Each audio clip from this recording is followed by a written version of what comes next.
In this episode of the CrossFit Edgeworld Community Podcast, I'm going solo to share 6 super weird ways that you can kill body fat. Some of the tips and tactics that I've used myself over the years to keep my body fat below 10%, season after season, year after year, but without using any performance enhancing drugs or shady practices or weird diet pills. Going to give you guys some fresh ideas on how to kill body fat. Tune in. Welcome to the CrossFit Edwardsville Community Podcast, where we hear and learn from our coaches, CrossFitters, and Glen Ed community leaders. Now, here are your hosts, Dallas and Greg. What's up, guys, and welcome to the CrossFit Edwardsville Community Podcast, where we meet and learn from our CFE coaches. We get to meet and learn from our CFE CrossFitters, and then every once in a while, meet our Glen Ed community business leaders and learn from them. I am one of your co-hosts, Greg, Coach G at CrossFit Edwardsville. I'm the CEO and GM at CrossFit Edwardsville, and I'm going solo today. My friend Dallas, my co-host, has got another booking this afternoon, so I get to hang out with you guys on my own. And today I'll be sharing with you guys 6 super weird ways that you can kill body fat. Because so many of us, we go to the gym, not just so we can perform and feel our best, but we actually look our best and be lean and healthy and see that muscle tone, see that muscle definition. And I've been doing this for a long time, and I have some weird hacks that you guys may be able to employ yourselves. Some simple but practical and actionable things that you can do yourself to help fast track or speed along the process of leading out and being your healthiest, best, leanest self. So we're going to get right into it. The very first thing I want to share with you guys, weird thing that I do is cryotherapy or morning cold showers. I think you guys have probably heard of cryotherapy before. It's made headlines in recent years for helping to reduce migraine symptoms, numbing nerve irritation, helping to treat mood disorders, because it helps release adrenaline, noradrenaline, endorphins, and so on. It helps to reduce arthritic pain. It may help to treat low-risk tumors.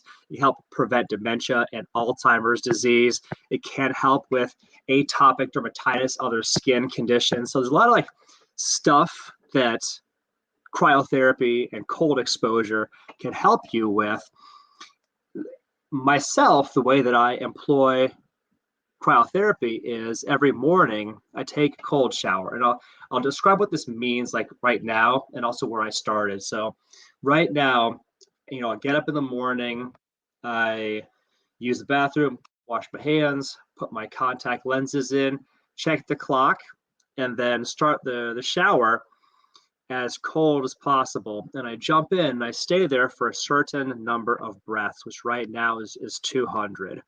It ends up being about 5 minutes total time in the shower. But when I first started with it, I would just put the shower as cold as possible, jump in for 4 breaths, jump in 1, 2, 3, 4 breaths, and then step out. And I've been experiencing the benefits ever since I started with cryotherapy years ago, whether it was a shorter cold shower or a longer cold shower. And my belief with this, again, I don't know there to be hard data that links cryotherapy to a lower body fat percentage, but I think it's a 6 degrees of Kevin Bacon sort of thing. So I'll try to explain it now. One thing that we do know with cryotherapy, whether it be cold shower, ice bath, the cold exposure nitrogen tanks that a lot of boutique fitness places around have, it helps to reduce joint pain and inflammation. It can improve joint function. It can help support exercise recovery and performance. And so this trio of benefits, I feel, helps me to rejuvenate, recover my body so that I can get back into the gym and get back to pushing myself to get the most out of the time that I spend in the gym. Again, having reduced joint inflammation, helping with joint function, supporting my recovery and performance. I feel like it helps me to get back into the gym and do better in the gym.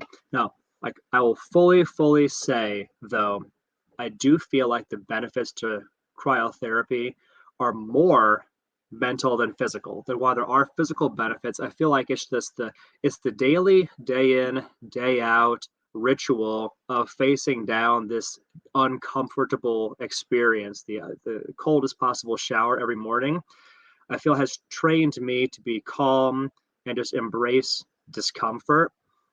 And that carries over to being more willing to embrace discomfort with my workouts, more willing to embrace discomfort in other areas of life and do the other things that lead to being your healthiest and your best self. So that's a big part of it. It's just every morning I wake up, I know the cold shower is going to be uncomfortable, but I also know this.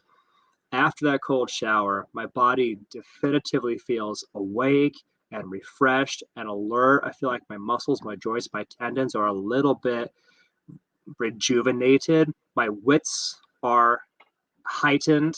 I just know that I will feel amazing after the cold shower is done. It definitely gives me a big kickstart into my day.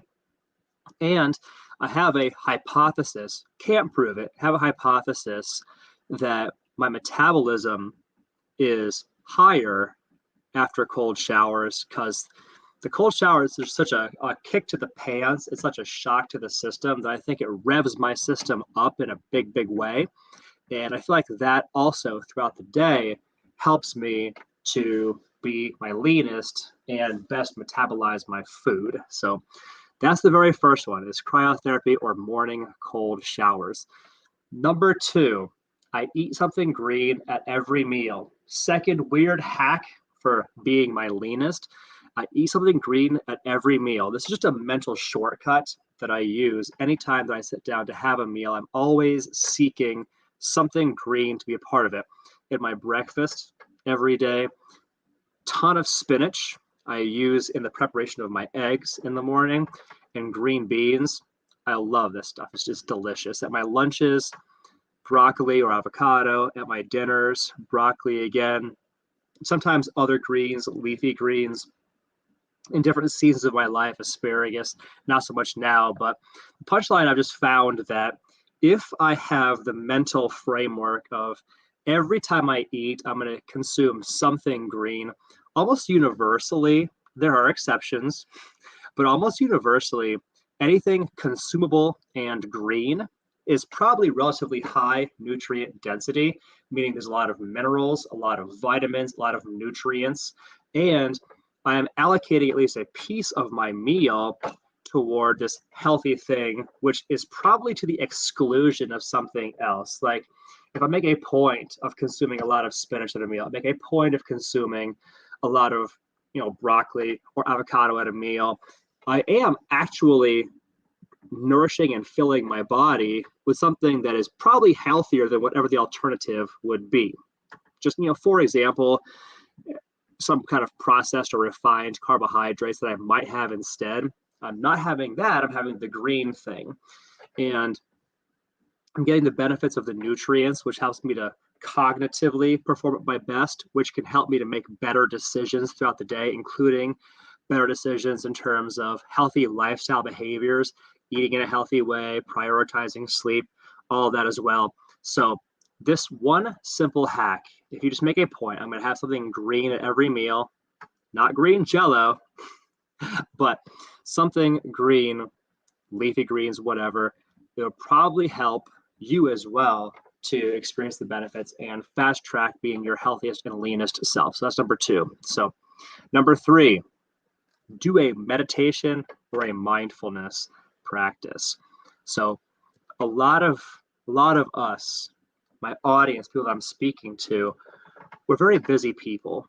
We have full-time jobs, we have spouses or significant others, we have kids, we have hobbies.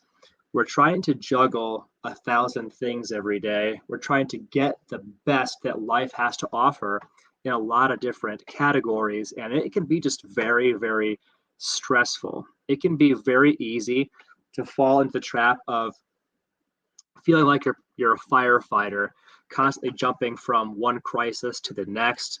And I find that even if I just take a few minutes in the morning for a meditation or a mindfulness practice, I have been able to train my mind and develop the skill. Make no mistake, it is a skill of calming my mind and being mentally uncluttered so that I can better manage the stresses of life as they come, to be less reactive and more calm and present in the moment. There's a reason that Tim Ferriss, who studies high performance people, has seen that one of the most ubiquitous common threads amongst high performers is that they all have some kind of meditative or mindfulness practice they do on a regular basis. So if you are interested in possibly introducing this into your life so that you can better manage stress, keep your cortisol levels lower, not mentally exhaust yourself by having the wheels spin constantly. And on this topic, by the way, I think one of the ways that having a meditation practice has most benefited me is that at night, like every night, I wake up at some point, I have to go use the bathroom because I drink a lot of water. It used to be that I would wake up, go use the bathroom, come back to bed, and then my wheels, the internal wheels, the mental, the cognitive mechanics would start firing, and I would start thinking about something, and then my mind would get going a little faster, a little faster, a little faster. And these nighttime, thought or brainstorming sessions would rob me of a lot of sleep, a lot of the restoration that I needed from my nighttime sleep, the being in bed, laying there awake while your mind is turning a problem over and over and over. I have found that meditation has become one of the most beneficial things for me in that exact time window where I have allocated time to be in bed and sleep and rest and restore. Having the skill of being able to calm my mind and not feel like I have to react to every thought that crosses my mind has allowed me to get up, go use the bathroom, come back to bed, and then lay down and fall back asleep and not lose a whole bunch of time by laying there wide awake when I should be sleeping. So for you guys as well, it can be tremendously helpful, not just in terms of being your leanest because you get better sleep and you are more rested and awake and alert and refreshed. You can live a better day in the wake of a good night of sleep. But you'll just find that you'll use that skill of calming your mind, slowing your thoughts, being at peace, being at ease throughout your life. And it just is very, very helpful for universally keeping your stress, your anxiety, your worry, your doubt at bay and minimizing the negative impact of all of those things on your life. And by doing that, it really just makes it easier to live a healthy life and get the most out of life. So far, number 1, cryotherapy or morning cold showers. Number 2, eating something green at every meal. And number 3, doing a meditation or mindfulness practice so you don't unnecessarily stress yourself, or you can minimize the impact of stress. Just one last thought on this topic. Robert O'Neill is a Navy SEAL who does public speaking. He's a motivational speaker. I love listening to him speak. And there's one thing that I took away from one of his talks that I think has been a major, major game changer for me, a light bulb moment. He said, all stress is self-induced. All of it. Stress like a bag of bricks. You can wake up in the morning, throw that bag of bricks over your shoulder and carry it with you all day long. Or you can set it down at any point and walk away from it, and you should, because it's only slowing you down, it's only dragging you down, it is unnecessary weight, and it is all of it self-induced. Stress, let it go, relax, and go without it. So thank you, Robert O'Neill, for that insight. So number 3, that meditation or mindfulness practice that allows us to step away from these stressful thought processes. Number 4, drink a gallon of water every day. This is something that I started as a part of a CrossFit Edwardsville gym-wide monthly challenge. Gosh, like maybe a year ago, maybe a little bit longer. And I just kind of kept it. After the challenge was done, I just kept drinking a gallon of water every day. And I think that it's it's probably important that I emphasize that the specific metric of a gallon a day is probably not necessarily the target to take away from this, but intentionally, thoughtfully, purposefully drinking water throughout the day regularly, I have my tumbler right here, is a big, big deal in terms of your healthiness. You're living your best life. I just took a shot of water there. Immediately feel like a little bit additional rush of energy because that water is cold. I feel really good.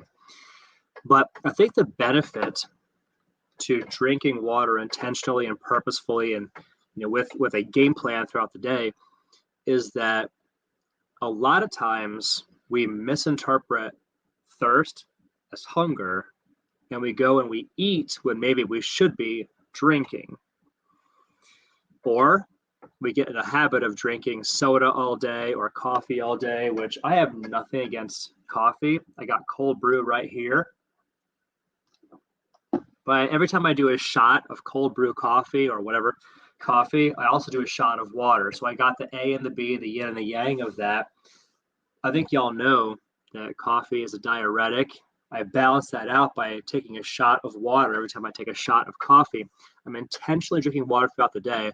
So I know for a fact that my body is not going to be mistakenly getting thirsty and sending me the hunger signal, the satiety, the need to satiate myself with food unnecessarily or improperly. Drinking water can help you do that. It also helps all of your organs, all of your functions. It helps your whole body, your mind, your body to operate at its best. I think a lot of people miss the opportunity, miss the blessing that it can be by drinking water throughout the day intentionally. Again, my target is a gallon of water. There are plenty of other schools of thought about how much it should be, but I would say that every time you eat, you should be drinking a glass of water at least once, maybe twice at a minimum. And then in between meals also, there is the expected side effect that you'll be in the bathroom more often, no doubt about it. But to feel your best, look your best, help yourself to make the healthy eating decisions, help your body to function at its best, all those things are little hacks that help you stay lean and cut body fat because they just make all the things that you have to do easier, and it just pays off in a big way. So number 4, drinking a gallon of water every day. Number 5 is show up to exercise even if I don't feel like it.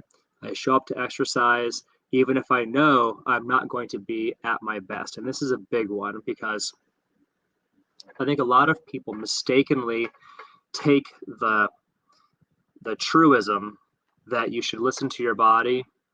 They take it and they misapply it to their lives.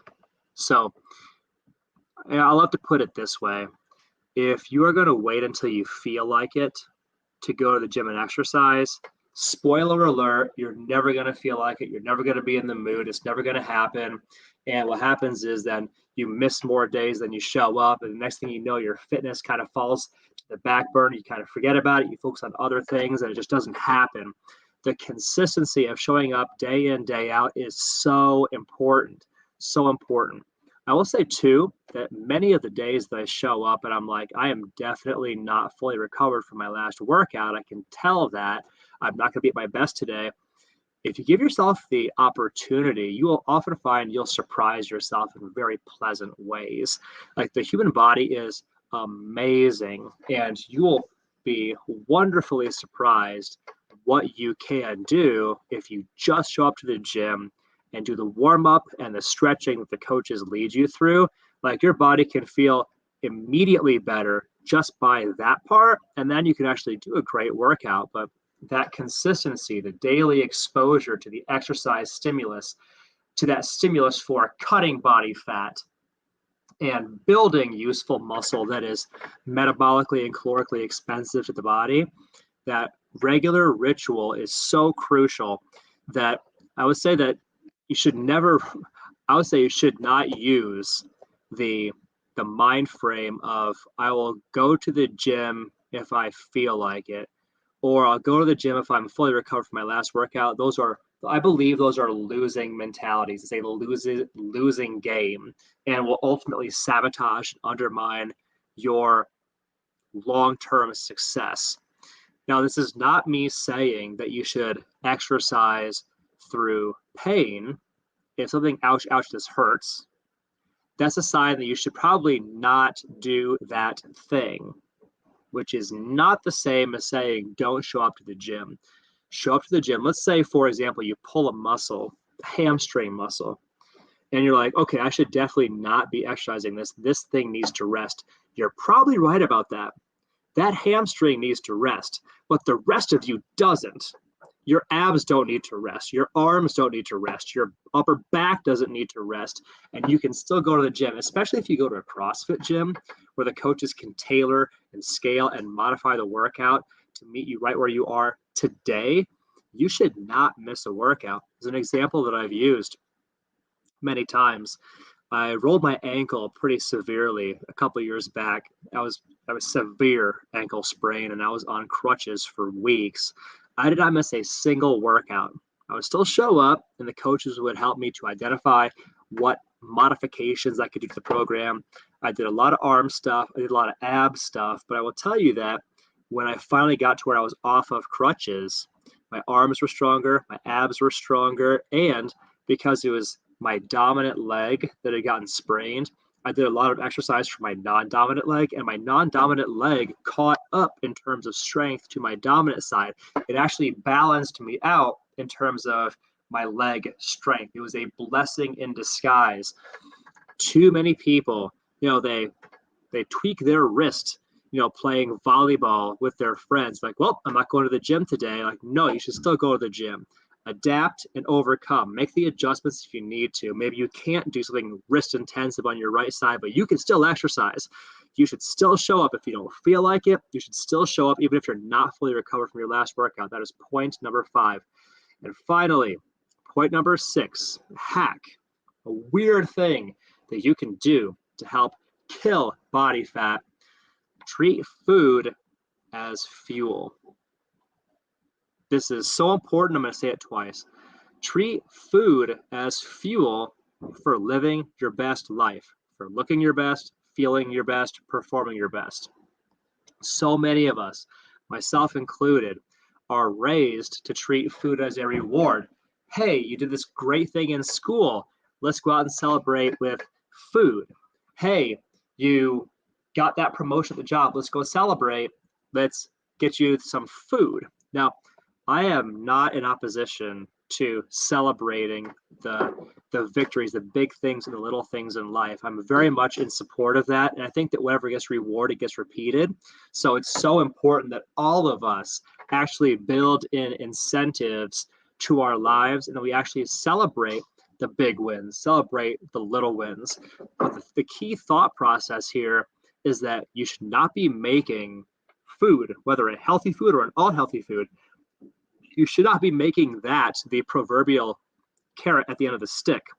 See, if you treat food as a reward for good behavior, it is an inherently self-destructive and damaging behavior pattern. Even more so if you treat food as a comfort, like, hey, you had a crappy day, you didn't get the promotion, things didn't go your way at work or school or with your family. Treating food as a way of self-medicating negative emotions, negative feelings is extremely destructive. And it's true that food is an awfully convenient and easy way to get a quick high, a very quick, artificial, temporary high. Absolutely, it does help you to feel better in the next 5 minutes. But I would say that any reward, food especially, any reward that you give yourself, any comfort that you give yourself that you regret an hour later, that you regret 2 or 3 or 4 hours later or a day later, that is a terrible reward or terrible comfort. The ways that you reward yourself should not lead to guilt later on down the line. The things that you use to help you navigate the stresses and the inevitable negative emotions of life should not lead you to feel even worse tomorrow or later or whatever it is. And food should not be a punishment. It should not be like, hey, you didn't do X, Y, Z. You skipped the gym, so now we're going to skip dinner. Don't do that. Or, hey, I did this thing that I'm not proud of doing, and now in my self-loathing, I'm going to punish myself by eating this terrible food that I know I'm going to regret later as a way of dishing it to myself. Don't do that. Don't do that. Food should be a fuel for you to live your best life, to be the best parent, the best spouse. Son, later, please. To be the best you, the best athlete, the best performer at your job, to be your best at life, food should be fueling your energy for all of those endeavors to help you feel great and actually live great.